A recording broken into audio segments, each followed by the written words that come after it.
Hello students, मैं शरीफ खान आपका स्वागत करता हूँ क्लास 10 आरबीएससी ऑनलाइन क्लास में। जैसे कि बेटा हम लोगों के जो चलेगा क्या नहीं चलेगा, उसकी पहली क्लास है तो क्या शुरू करें। तो शुरू कर रहे हैं तो जैसे जो आपकी जो बुक है, आपकी जो 10th की बुक है, लगभग वो टॉपिक्स के हिसाब से चलती है। आपके 3-3 4-4 प्रश्नावलियों के जो है टॉपिक बने हुए हैं और उन टॉपिक्स के हिसाब से आपकी बुक को जो है पढ़ाया जाता है। लेकिन आज जैसे कि हमारी पहली क्लास है तो पहली क्लास में हमारे कई सारे स्टूडेंट्स ऐसे हैं जो हमारी जो क्लास है उसको अभी ले नहीं पाएंगे। तो 1-2 दिन में जब तक वो सेट होते हैं तब तक हम लोग जो है एक नॉर्मल सा एक टॉपिक स्टार्ट कर लेते हैं, ताकि इस टॉपिक को जो है 2-4 दिन में जो है हम पूरा कर देंगे। और पूरा करने के बाद में हम लोग जो है हमारी बुक को जो है तरीके से सिस्टमेटिक तरीके से पढ़ लेंगे। यहाँ होंगे आप लोग, हम लोग जो शुरू कर रहे हैं एक छोटा सा टॉपिक है, चैप्टर नंबर 5 वैसे ही ले रहे हैं बस, ताकि सारे स्टूडेंट्स जो है वो लगभग क्लास लेने लग जाए तो हम फिर तरीके से बुक को स्टार्ट कर लेंगे। देखिए बेटा, ये जो है आपका चैप्टर नंबर 5 जो है ये टोटल 4 नंबर का चैप्टर है आपके, और इसमें से जो क्वेश्चन आते हैं वो 1+3 नंबर के क्वेश्चन आते हैं।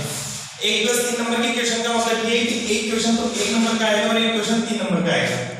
आपके लगभग एग्जाम आते आते मैं आपको ये भी बता दूंगा कि आपके बोर्ड के पेपर में कौन से नंबर पे क्वेश्चन 1 नंबर का आएगा और कौन से नंबर पे 3 नंबर का क्वेश्चन जो आएगा वो चैप्टर नंबर 5 का होगा। चैप्टर नंबर 5 जो है चैप्टर नंबर 5 है आपके एपी। ए मींस अरिथमेटिक और P means progression, arithmetic progression. इसका मतलब होता है समांतर श्रेणी। कई सारी चीजें होता, पहली क्लास है तो आप लोगों को जो है आप लोगों का और मेरा तालमेल बैठने में थोड़ी सी प्रॉब्लम तो आएगी, फिर भी जो है क्वेश्चन पढ़ा रहा हूं। अगर आपको किसी क्वेश्चन में दिक्कत आए तो आप लोग जो है मुझे बोल देना, कमेंट करके बता देना कि सर ये प्रॉब्लम है, तो मैं उस चीज को क्लियर करने की कोशिश करूंगा। ऐसा भी नहीं है, पर प्रॉब्लम का मतलब ये कि एक बार मैंने एक स्टूडेंट से कहा कि बेटा क्लास ले रहा हूं, अगर कोई प्रॉब्लम आए तो जो है मुझे मैसेज करके बता देना, या मैंने कहा उससे तो उसने मैसेज किया सर हमारी गाड़ी के कमर पे घुमड़ी हो रही है।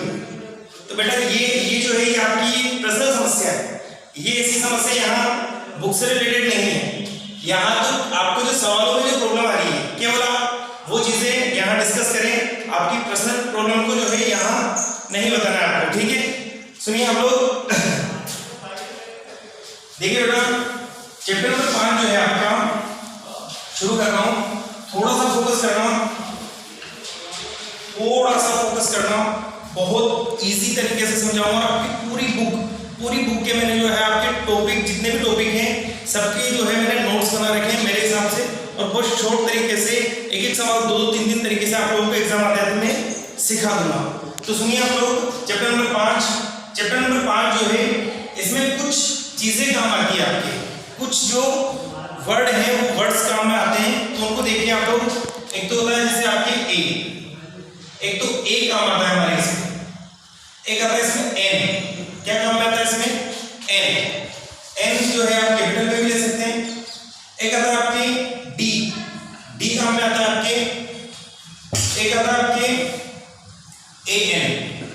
एन काम में आता है आपके, और एक आता है आपके एसएन काम में आता है आपके, और एक आता है आपके एस, सिर्फ एस, ओनली एस। ये 4-5 चीजें हैं, 4-5 आइटम्स जो है आपके काम में आते हैं। 4-5 आइटम जो है इनका क्या मतलब होता है, इनका अर्थ क्या होता है, ये चीज आप लोग समझिए। तो सबसे पहले मैं ये चीज समझाने से पहले मैं आपको ये बताता हूं कि जैसा कि हम पढ़ रहे हैं ना चैप्टर समांतर श्रेणी, हिंदी में लिखता हूं मैं समांतर श्रेणी लिखा मैंने। समांतर श्रेणी है क्या चीज, और समांतर श्रेणी में ये जो मैंने जो वर्ड्स लिए हैं ये क्या काम में आए हैं, ठीक है। तो यहां सुनिए आप लोग, जैसे मेरी हिंदी इतनी अच्छी तो है नहीं लेकिन फिर भी मैं कोशिश करता हूं। समांतर इसको मैंने तोड़ा, समान प्लस अंतर, इसको तोड़ा मैंने समान प्लस अंतर, ठीक है। समान प्लस अंतर का मतलब ये है कि समान अंतर, ऐसी श्रेणी जिसमें समान अंतर हो। कई प्रकार की श्रेणियां होती हैं, समांतर श्रेणी, गुणोत्तर श्रेणी, हरात्मक श्रेणी, कई श्रेणियां होती हैं, लेकिन फिलहाल हम समांतर श्रेणी की बात कर रहे हैं। गुणोत्तर हरात्मक आप 11th में पढ़ोगे तो हम बाद में बात करेंगे उसकी। तो समान प्लस अंतर, जिसमें समान अंतर हो, जैसे कि मैंने एक श्रेणी लिखी आपके 3, 6, 9, 12, 15 डॉट डॉट डॉट डॉट या डैश। तो आप देखिए इसके हर पद को देखिए, इस पद को देखिए और इसको देखिए गौर से, इन दोनों का अंतर कितना है? आप कहोगे 3। फिर मैंने कहा इस पद को देखिए आप लोग और इस पद को देखिए, आप इन दोनों का अंतर देखिए, इनका अंतर देखिए। आप कहोगे सर इन दोनों का अंतर भी 3 है।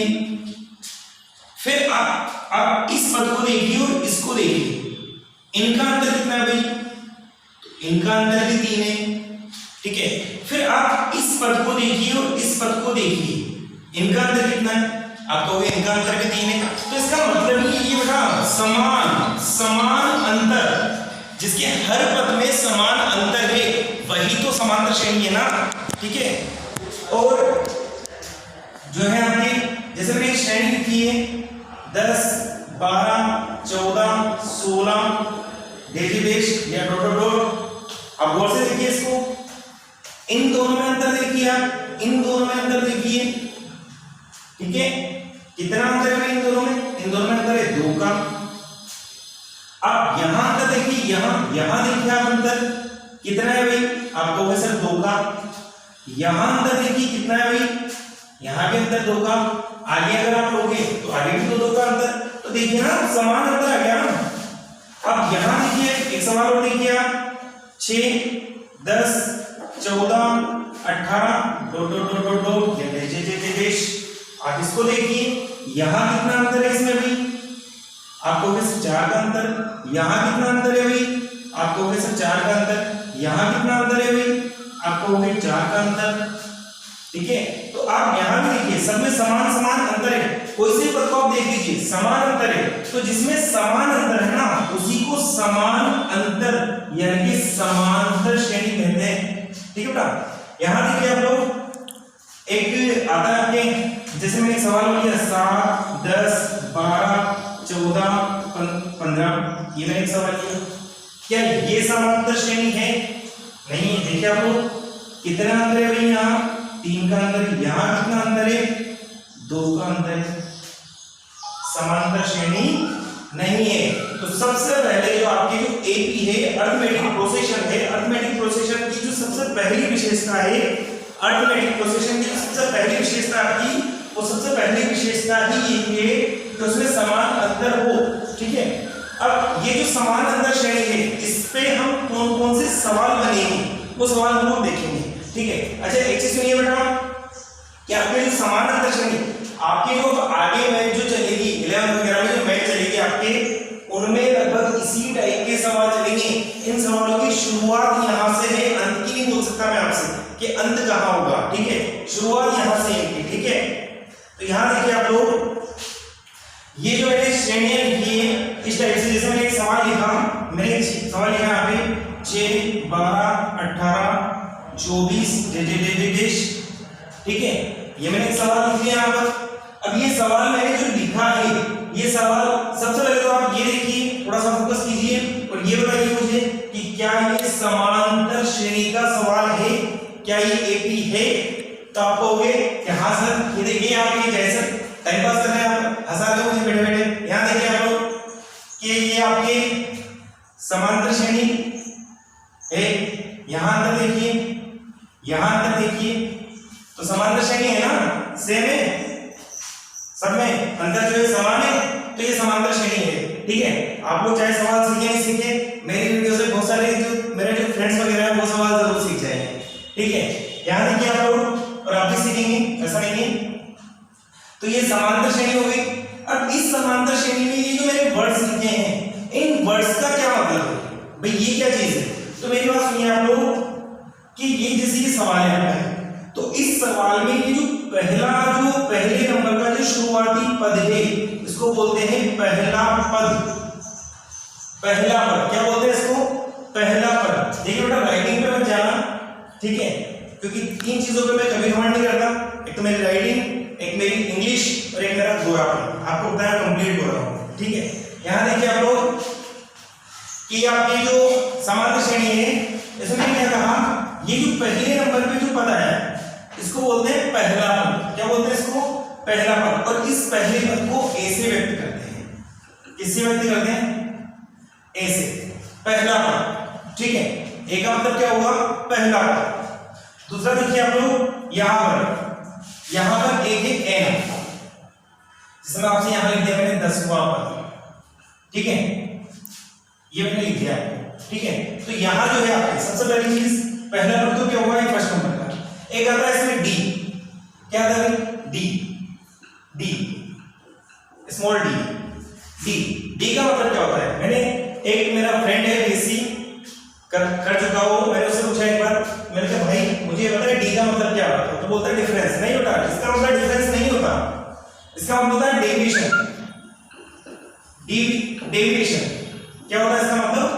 डेविएशन। अच्छे जो टीचर्स है ना लगभग उनको भी इसका जो है फुल फॉर्म पता नहीं होती। इसका मतलब होता है डेविएशन, और डेविएशन का मतलब होता है विचलन। क्या मतलब होता है?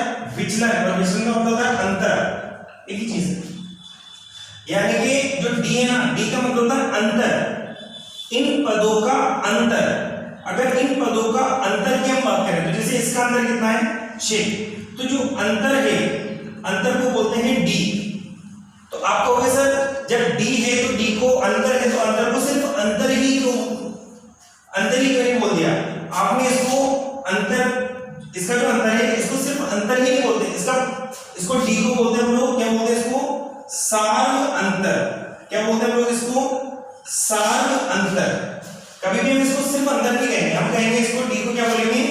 सार्व अंतर। क्या बोलेंगे हम इसको? सार्व अंतर। सार्व का मतलब क्या है भाई? सार्व का मतलब होता है, क्या मतलब होता है सार्व का? सार्व का मतलब होता है सभी पदों का अंतर। यानी कि आपको सीधी सी बात आपको इतना सा याद रखना है, ए मतलब तो पहला पद और डी मतलब इनका अंतर। अंतर सबका सेम ही होगा तो अंतर, ठीक है। एक होता है आपके एन और ए एन। एन का मतलब होता है पद की संख्या, पद की संख्या। और एक होता है आपके ए एन। एन का मतलब होता है पद। देखिए आप लोग जो है ना, आप लोगों को ये चीज बहुत कंफ्यूज करेगी कि पद क्या है और पद की संख्या क्या है। जैसे बेटा मैं एक बात करता हूँ, थोड़ा सा समझने की कोशिश करना, थोड़ा फोकस करना। जैसे हम बात करता हूँ इस 24 की, 24 की, क्या बात की मैंने? 24 की बात की मैंने। तो 24 की जो मैंने बात की, तो आप इसको देखिए, सबसे पहले ये कौन से नंबर का पद है, कौन से नंबर पे आ रहा है? तो नंबर की बात करूं तो इसका नंबर कौन सा है? तो इसका नंबर है 1 2 3 4। तो 4 इसका नंबर है। तो नंबर यानी कि n, नंबर यानी कि n। इसका जो पद है ना, नंबर कौन सा? नंबर यानी कि n, यानी कि पद की संख्या। पद की संख्या कौन सी होगी इसकी? 24 की 4। क्या होगी? 4। n बराबर 4। n का मतलब क्या होगा भाई? n का मतलब होगा पद की संख्या, कौन से क्रम पे आ रहा है, ठीक है। दूसरा एक होता है an। n का मतलब है पद। पद का मतलब है जिससे पद की संख्या कौन से क्रम पे आ रहा है, आपको कैसे 4 नंबर पे आ रहा है। लेकिन मैं आपसे कहूं n का मतलब है पद। पद का मतलब वो पद कितना है, उस पद की वैल्यू क्या है भाई, उसकी वैल्यू क्या है। तो ये हमें पता है चौथे नंबर पे तो आ रहा है, लेकिन इसकी वैल्यू कितनी है? इसकी वैल्यू है हमारे पास 24। तो 24 में पद तो कितना है? पद तो है 24 और पद की संख्या, संख्या यानी कि कौन से क्रम, क्रम कितना है इसका? 4 है, ठीक है। फिर आती है हमारी किसकी? एस एन और एस। एस का मतलब भी योग और एस एन का मतलब भी योग, पदों का योग, पदों का योग। कभी एस भी बोल देता है, कभी एस एन भी बोल देता है, तो उसमें कोई बड़ी बात नहीं है आपकी, ठीक है। तो ये जो है, ये आपको सारी चीजें जो है ये आपको कंप्लीट करनी है। लगभग ये आपको सारे जो नाम है ये आपको याद होना चाहिए। बाकी अगर आपको याद नहीं करना है, आप जो हो सिर्फ आपको जैसे एक एग्जांपल लिख दें, एपी शॉर्ट में समांतर श्रेणी खत्म हो जाता है। जैसे एक एग्जांपल लिखना है 6 12, यह डाउट कोई सा ले लो 5, 10, 15, 20 डेश, ठीक है। यहाँ पे एक एग्जांपल लिख देना और केवल इतना सा लिखना आपको, एग्जांपल हो गया है कि हाँ ये समांतर श्रेणी और समांतर श्रेणी में ये इसका किस किस का क्या क्या मीनिंग होता है। कल मैं आपको इसके जो है आपको जैसे मैं केवल बेसिक रूप में पढ़ाया है, कल मैं आपको थोड़ा सा और आगे कराऊंगा और आपको बहुत अच्छा समझ में आएगा, टेंशन मत लेना, ठीक है। आज के लिए इतना काफी, बाय।